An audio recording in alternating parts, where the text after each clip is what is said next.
All right, Ryan from Straight Blast Gym of Bend. I'm working on another movement pattern for this rehab series on my knee. And so we're gonna play with this today. I don't wanna do a traditional deadlift. The bar stays a little bit closer to my knee and the pressure on it is uncomfortable. So I'm gonna do a modification. I'm gonna do a Romanian deadlift. It's gonna be a squat on the way up and a hinge on the way down. So it's gonna look a little bit more like a good morning on the way down because I actually want it to travel a little bit farther away from me. It's a modified Romanian deadlift. It's by no means a competition deadlift. There shouldn't be a ton of weight on it. We're gonna play with it. Last week I tested this from blocks and it felt okay.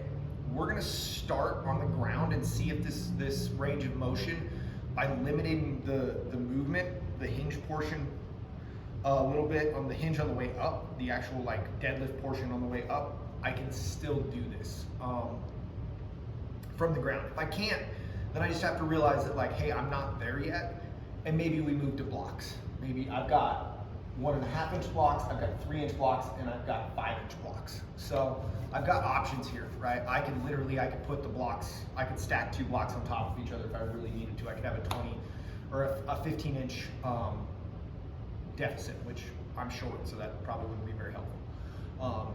But I want to keep some sort of deadlift in my routine. I love deadlifting. Not being able to deadlift is honestly pretty miserable. And so I want to do this. The other option I could go with is maybe a Romanian deadlift or a stiff leg deadlift with dumbbells. The limiting factor on that is generally grip, right? Those tend to be more grip oriented. I like the kabuki bar. It's got good knurling and it's a more neutral grip. So it's a little easier. The one thing you'll notice with this bar is it's not balanced. It's not like the Eleiko. The Eleiko is balanced and it just sits there evenly. Maybe someday Kabuki will come out with a version 2.0 and I'll sell this thing and get a different one that is balanced. But I love the fat handles, I love the raise. Like if I wanted to actually switch this to get a little bit more height, I could switch this over to the raised version. The handles would be up here. That's another way that I could do this. I just know that some of my power lifters and some of my athletes love the fat handles on the raised side, so I've just kept them over there. I have multiple types of handles for this that I can swap and switch out. And so the goal here is really to be able to have some sort of hinging motion. Yes, for all you personal trainers, you're gonna say hinging isn't a real thing. People know what I mean. Your butt is going back. My butt is traveling back instead of my knees traveling forward, right? That's really what I'm talking about. I don't want to get into semantics of whether or not a hinge exists or not on the internet, so don't at me, bro. But you can't at me, just I won't listen to you. I will just immediately ignore it. Like, you go through my comments and you'll notice that I just ignore trolls. Trolls can stay under their bridge. So let's get after it. So I'm gonna show a couple of these.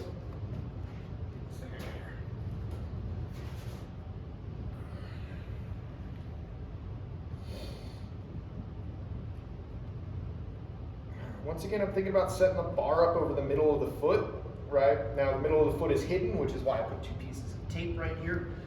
And then for me, I know that my ring finger goes on the ring. That usually helps me set this up. From here, I'm gonna start with a flat back and I'm gonna do it more like a squat up. And then I'm going to hinge down. I'm gonna set my hips back into the squat position, squat up, hinge down. Oh.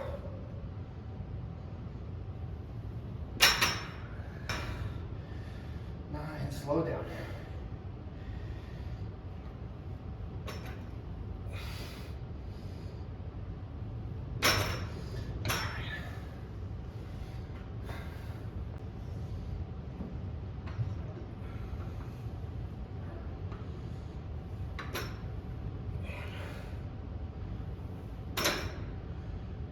This thing out.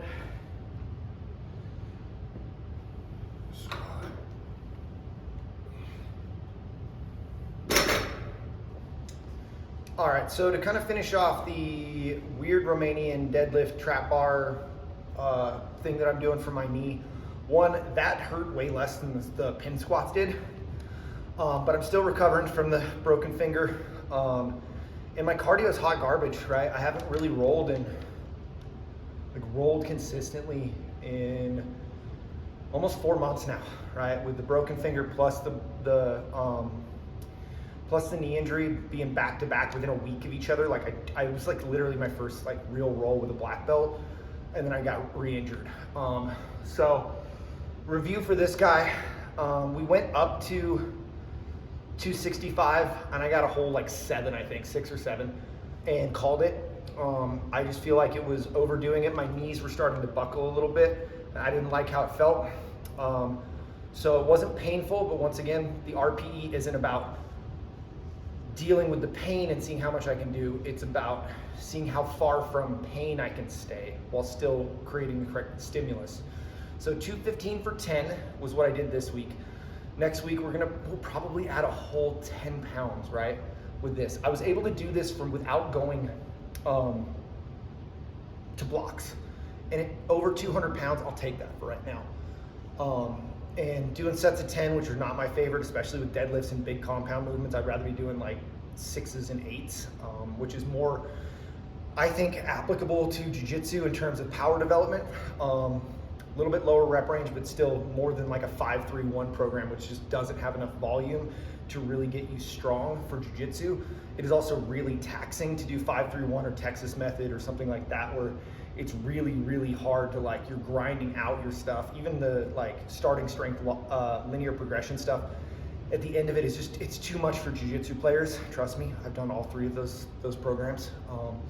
And it fatigued me so much that it was like hard to get on the mat, and my body was beat up all the time. And that was still when I was in most of those I did in either my late 20s or very early 30s. So, 10 plus years ago.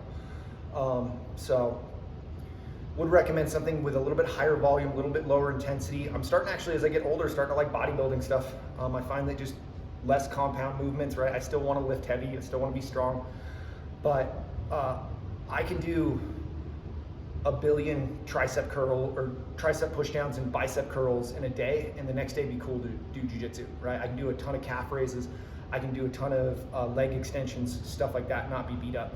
So goal for this was kind of accomplished. I was able to move without pain from the ground, didn't have to use deficits. That's a win for me. I'm taking that. And so those are gonna be this training block for the next 21 days. I'm gonna be doing those with most of my workouts because they're partial reps, they should be less fatiguing. This isn't a partial rep, it's a full rep, but it's just at a movement that is novel to me. It's not something I'm used to doing, so because I'm not good at it, I can't do as much weight with it, right? If we were just to start loading up a traditional deadlift, like this, I should be able to do almost 20 times, right? Like I could literally, like if I wanted to do, I've done 225 for 20 before without really any problem. I think, when I deadlift, I'm deadlifting, well I was before, in February, before I started putting on weight, I was deadlifting over 400 pounds. So the goal is to be closer to 450 by the end of next year if I can stay healthy. But that's a whole nother post. We won't get into that. All right. Thank you guys for your time. Hopefully you learned 2 new movements this week. So enjoy.